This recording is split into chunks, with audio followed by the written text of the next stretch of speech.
पल का शायर हूँ, पल दो पल मेरी कहानी है, पल दो पल मेरी हस्ती है, पल दो पल मेरी जवानी है। ये दुनिया अगर मिल भी जाए तो क्या है, ये महलों, ये तख्तों, ये ताजों की दुनिया, ये दुनिया अगर मिल भी जाए तो क्या है।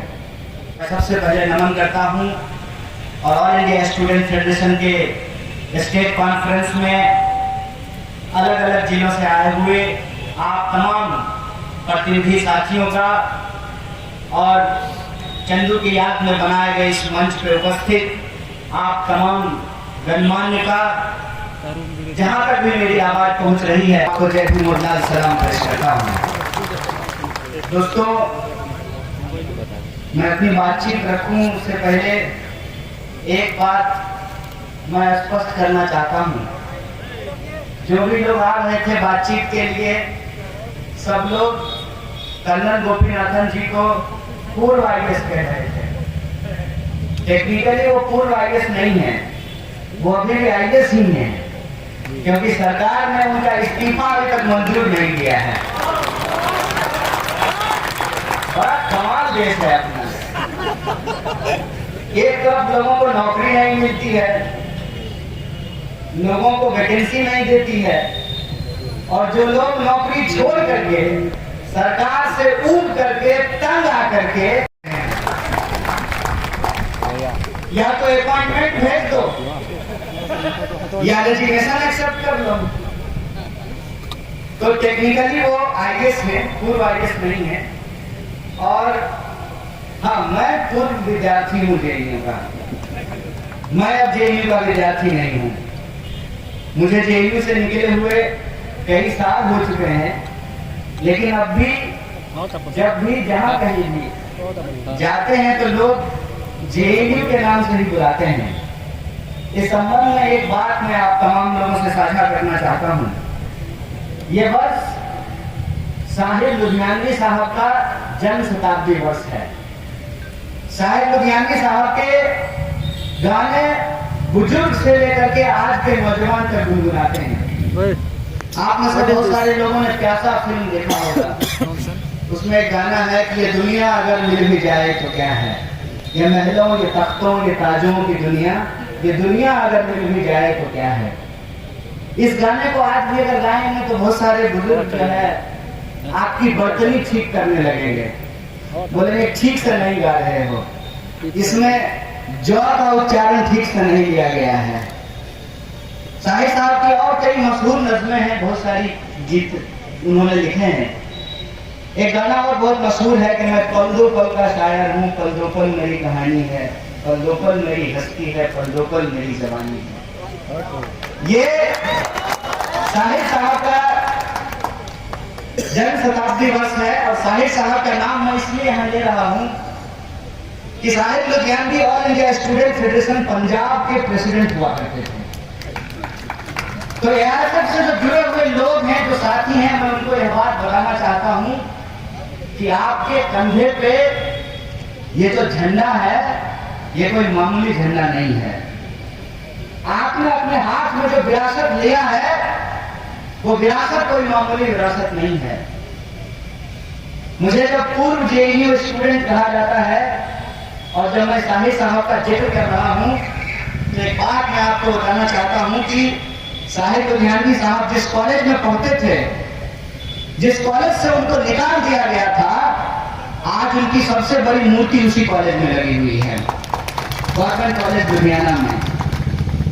इंसान की पहचान किसी चीज से जुड़ जाती है, चाहे वो उस संस्थान का हिस्सा ना रहे, लेकिन यह उसकी पहचान बनी रहती है। मुझे इस बात का गर्व है कि मुझे आज भी जेएनयू का पूर्व विद्यार्थी कहा जाता है। इस बात पर मैं गर्व करता हूं, और इस बात पर मैं इसलिए गर्व करता हूं कि मुझे कई बार महसूस होता है देशद्रोही के आरोप झेलने वाले हम लोग इस देश के प्रथम समूह हैं। सीनियर हुए ना जी? नहीं, आजकल तो किसी को भी कहा जाता है। दिल्ली के बॉर्डर पे जो किसान बैठे हुए हैं उनको देशद्रोही कहा जाता है। 2 दिन का बैंक का हड़ताल करने वाले बैंक कर्मियों को देशद्रोही कहा जाता है। कल को नौजवान अगर एसएससी में धांधली क्यों हुई है, एसएससी की बहाली क्यों नहीं हो रही है, परीक्षा का परिणाम क्यों नहीं निकल रहा है, उसको लेकर के सड़क पर उतरेंगे तो उनको देशद्रोही कहा जाएगा।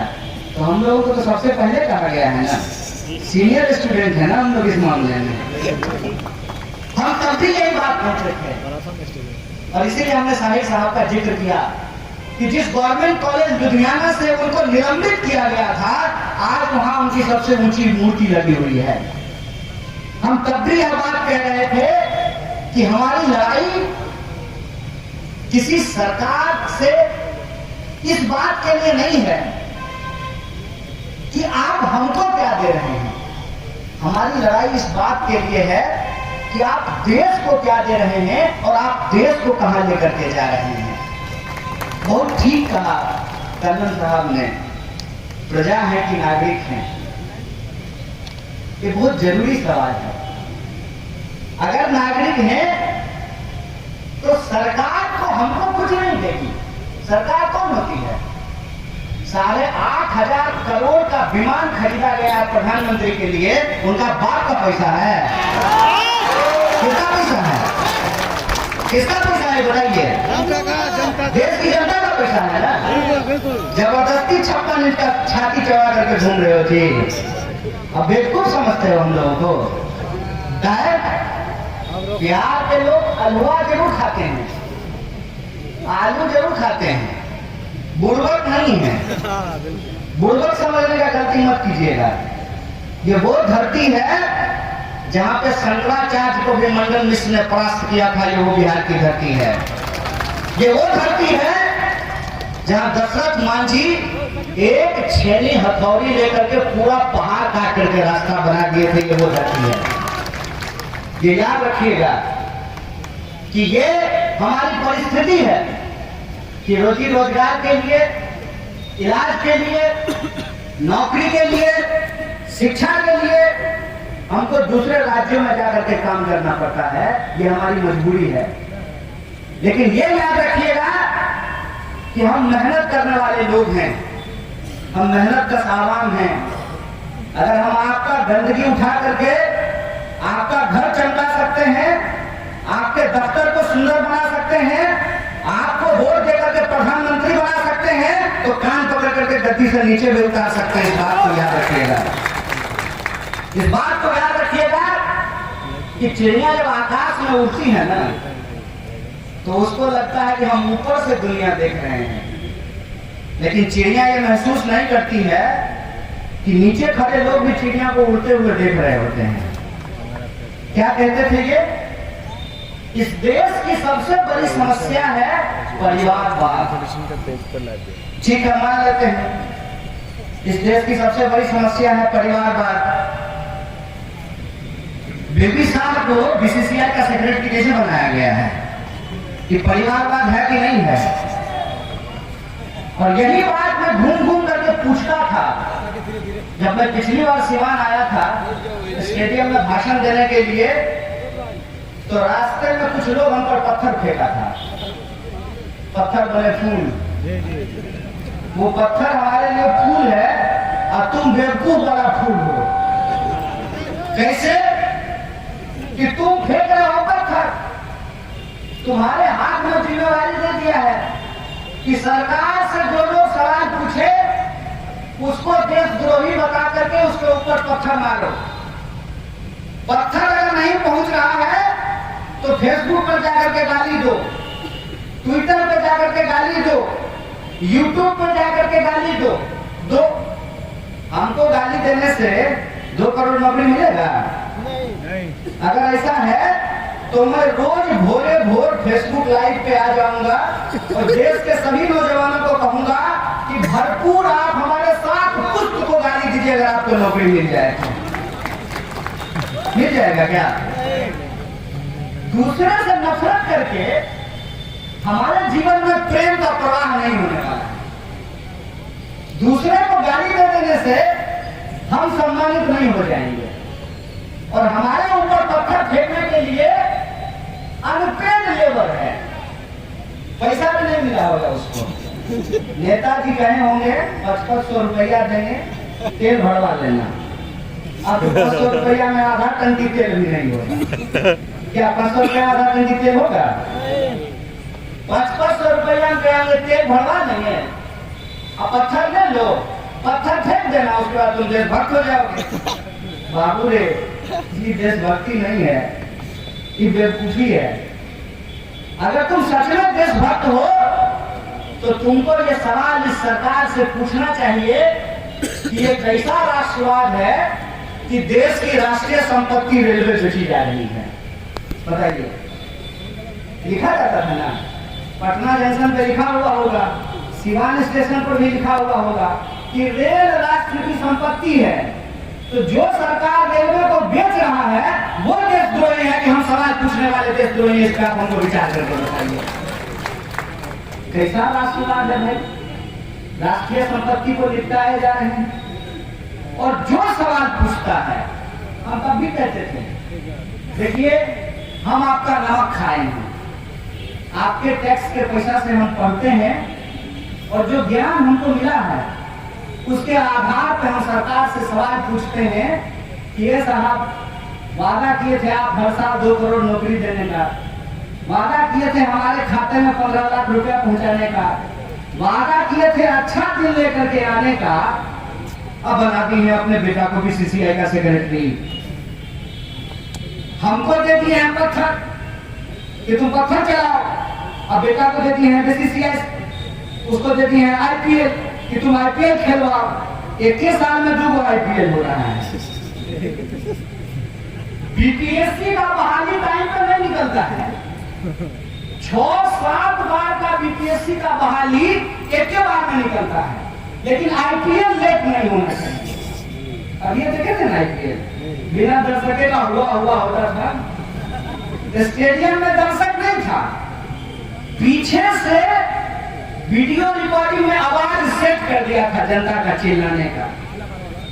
अब फिर हो रहा है, आईपीएल टाइम पर होगा, एसएससी का एग्जाम टाइम पर नहीं होगा, बीपीएससी का एग्जाम टाइम पर नहीं होगा, रेलवे का बहाली टाइम पर नहीं होगा।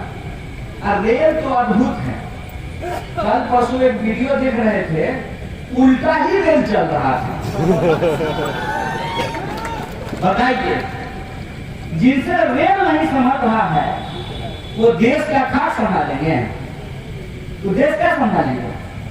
लेकिन उनका जो प्रचार है वो प्रचार बड़ा लाजवाब है। अब प्रचार की ताकत तो होती है, प्रचार की ताकत तो ऐसी होती है कि बार बार अगर कोई बात आपको कही जाएगी तो आप मान लीजिएगा, हम कहेंगे तो नहीं मानिएगा, हेमा मालिनी कहेगी तो मानिएगा, क्या से कहेंगे? नहीं मानिएगा। हेमा मालिनी कहती है कि केंट देता है शुद्ध पानी, तो घर में टेंट लगा देते हैं। हेमा मालिनी कह रही है ना, कोई कन्हैया कुमार कह रहा है कि नहीं लगाएंगे। हेमा मालिनी बोली है ड्रीम गर्ल, तो लगा लेंगे टेंट का पानी, शुद्ध देगा। शुद्ध है कि नहीं है ये मालूम नहीं है। कोई आकर के कह दिया ठंडा मतलब कोका कोला पिए जा रहे हैं, अम्मा कह रही है कि बेटा छाछ पी लो, लस्सी पी लो। लस्सी पिएंगे जी, उसमें क्या है? कोका कोला पिएंगे तो है कि कोहली बोला है कि कोका कोला पी लीजिए, कोहली बोल रहा है ना, तो पी लेंगे। प्रचार में ताकत तो होती है, नहीं होती है? आप में से कितना लोग फेयर लवली लगाए हैं? लगाए हैं ना? मुंह बड़ा हुआ। प्रचार में ताकत होती है। तो इस देश में हमने एक ऐसा सरकार चुना, वो घड़ी डिटर्जेंट की तरह नहीं है, पहले इस्तेमाल करें फिर विश्वास करें, ऐसा नहीं। प्रचार पे हमने एक सरकार चुन दिया है। प्रचार पे कोई ये पूछने को तैयार नहीं है कि उस प्रचार की हकीकत क्या है। क्या सच में फेयर लवली लगाने से मुंह कोड़ा होता है? सच में ठंडा मतलब कोका कोला होता है? सच में केंट शुद्ध पानी देता है? इस बात की पड़ताल किए बिना, इस बात की तफ्तीश किए बिना हम उस बात को मान लिए हैं। जैसे कि अगर बीजेपी की सरकार है तो हिंदू हित जो है उसको सराहा जाएगा, बहुत बढ़िया बात, खुशी की बात है। हिंदुओं का हित अगर साधा जाए तो ये बड़ी खुशी की बात है। लेकिन एक बात हमको बताइए, रेलवे बिक जाएगा, रेलवे की नौकरी समाप्त कर दी जाएगी, इसमें हिंदुओं का हित है कि अहित है? सोचिए।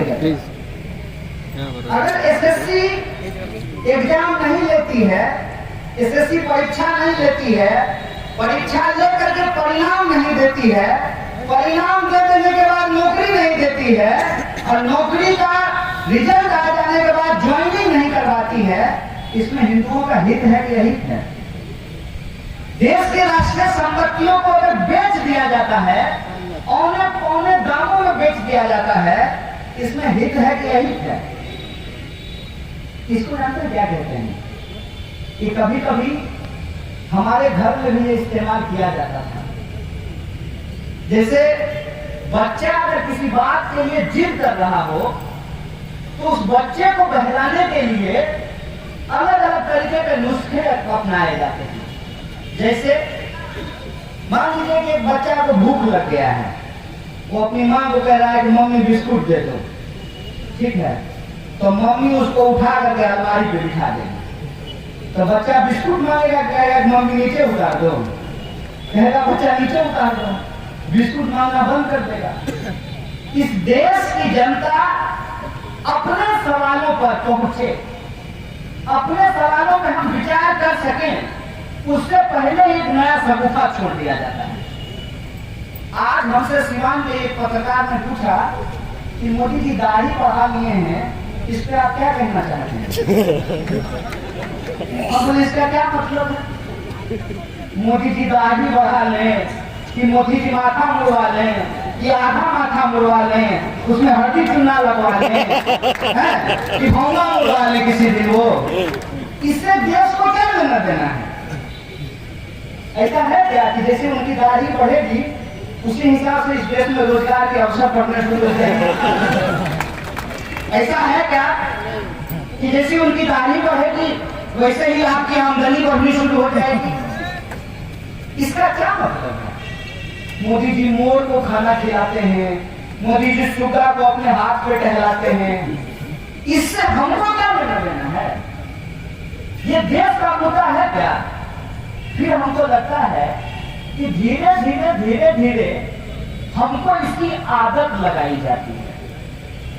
जो बात पहले अखबार के आखिरी पन्ने पे हुआ करता था कि किस हीरोइन का किस हीरो के साथ चक्कर चल रहा है, ये अखबार के आखिरी पन्ने पे हुआ करता था, वो आखिरी पन्ने का खबर देश के अखबार के पहले पन्ने पे पहुंच गया, और जो खबर को अखबार के पहले पन्ने पे होना चाहिए था वो खबर को अखबार से गायब कर दिया गया है। आपको खबर है क्या कि आपके इर्द गिर्द क्या हो रहा है? इस देश के लोगों के साथ क्या हो रहा है? आपके शहर के साथ क्या हो रहा है? मैं जब आ रहा था तो हम और टंडन साहब आपस में बात कर रहे थे, क्योंकि जहां भी जा रहे थे ना तो एक बड़ा सा सीमेंट का टुकड़ा रोड के बीच में रखा हुआ है। तो हमको पूछे कि इसका क्या मतलब है? हम बोले हमको भी नहीं पता इसका क्या मतलब है। तो एक लड़का जो गाड़ी में था वो बोला कि सर ये तो कुछ नहीं है, लोग तो सड़क पे गेहूं सुखाते हैं। तो टंडन बोले कि गेहूं सुखाता है चलो तो कोई काम है, लेकिन सीमेंट का टुकड़ा आपके रोड पे पड़ा हुआ है, इसका क्या मतलब है? ऐसा है कि नहीं है? सिवान के कई सड़कों पे आप घूम करके देखिए तो सीमेंट का टुकड़ा पड़ा हुआ है, मेन हॉल खुला हुआ है, गटर में पानी पास नहीं कर रहा है, बिजली 24 घंटे नहीं आती है, इंटरनेट आधा घंटा स्पीड से चलता है बुलेट ट्रेन से, आधा घंटा के बाद EMU बन जाता है।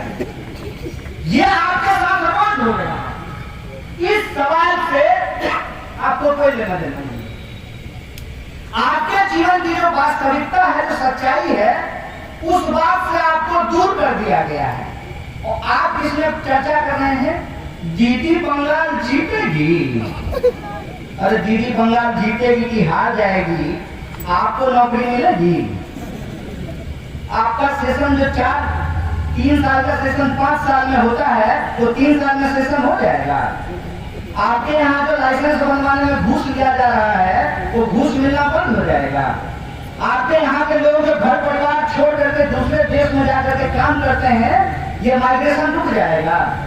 आपके यहाँ के किसानों को जो फसल का दाम नहीं मिलता आपको फसल का दाम मिलने लगेगा। सरकारी नौकरी मिलने के बाद भी लोगों को पेंशन नहीं मिलता है, पेंशन चालू हो जाएगा। ये सवाल आपके जीवन के वास्तविक सवाल है। आपकी जीवन की जो अपनी वास्तविकता है उससे आपको दूर कर दिया गया है और दूर की कोई घटना जिसका आपके जीवन में कोई लेना देना नहीं है उसमें आपको उलझा दिया गया है। एक बात बताइए हमको, ये जो गैर जरूरी मुद्दे हैं, ये जो हिंदू मुसलमान का झगड़ा है, ये जो मंदिर मस्जिद का रगड़ा है, ये जो जात पात की लड़ाई है, ये क्यों है?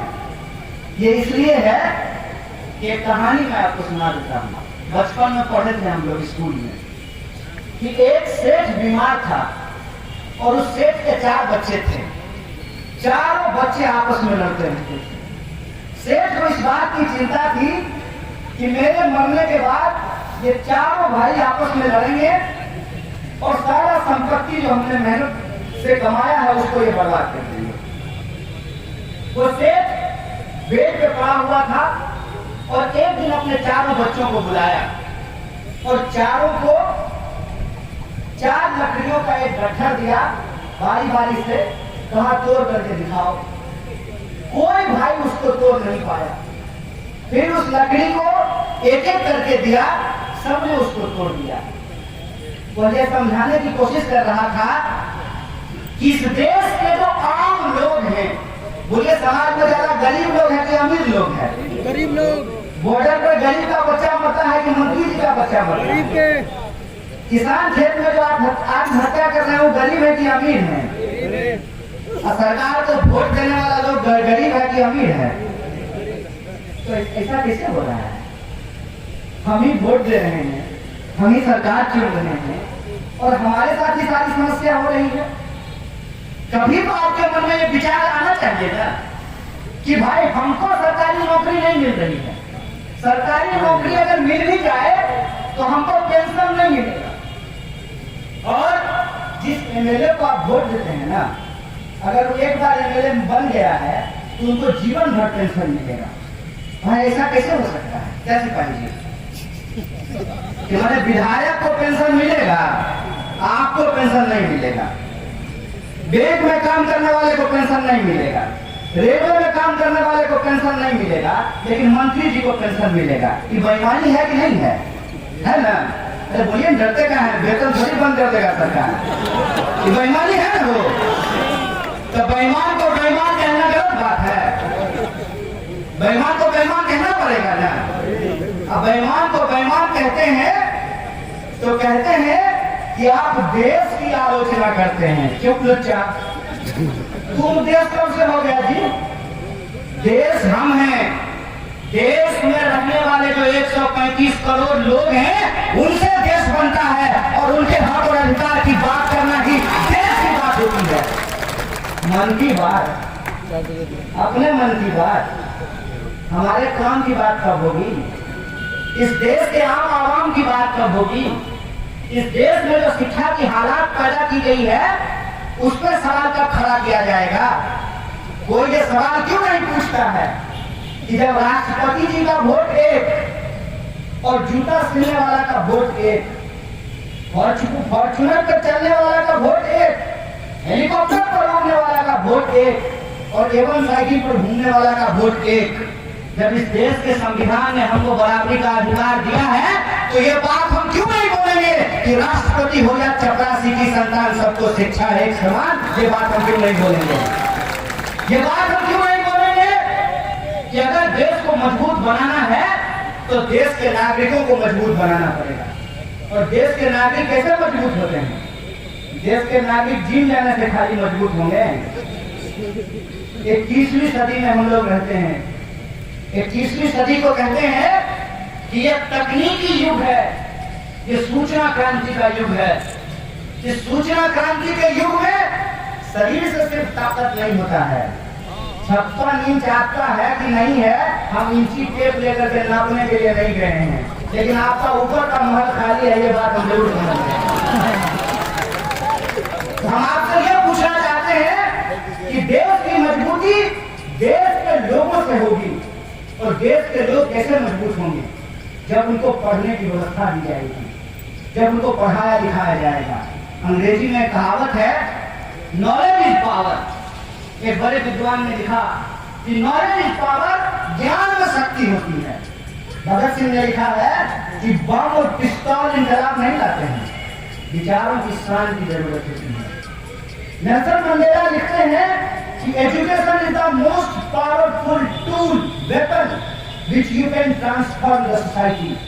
किसी भी समाज को बदलने के लिए शिक्षा की जरूरत होती है, और आपने शिक्षा की हालत क्या की? आप लगातार शिक्षा के बजट को घटा रहे हैं। शिक्षा का बजट आप लगातार क्यों कम कर रहे हैं? शिक्षा का बजट आप लगातार इसलिए कम कर रहे हैं कि पढ़ने लिखने वाले लोग पैदा होना बंद हो जाएं।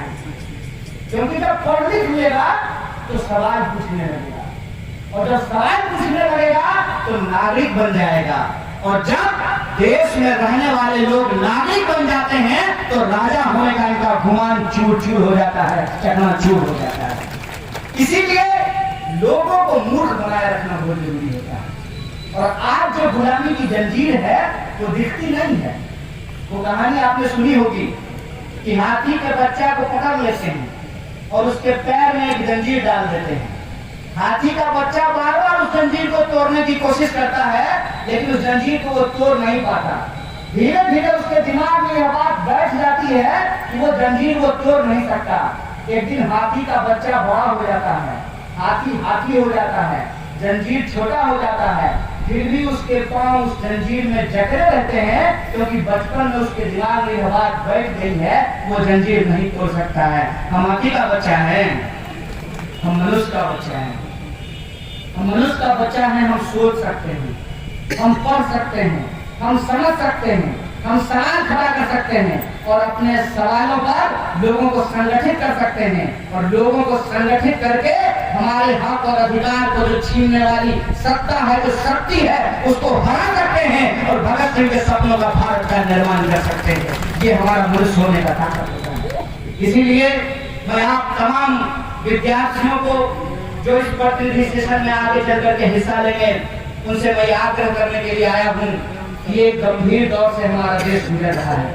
इस गंभीर दौर में हमको इस बात को समझना होगा कि आज के डेट में हमको इस देश में नागरिकों के अधिकार को बचाने की जरूरत है। नागरिक होने के उस एहसास को बचाने की जरूरत है।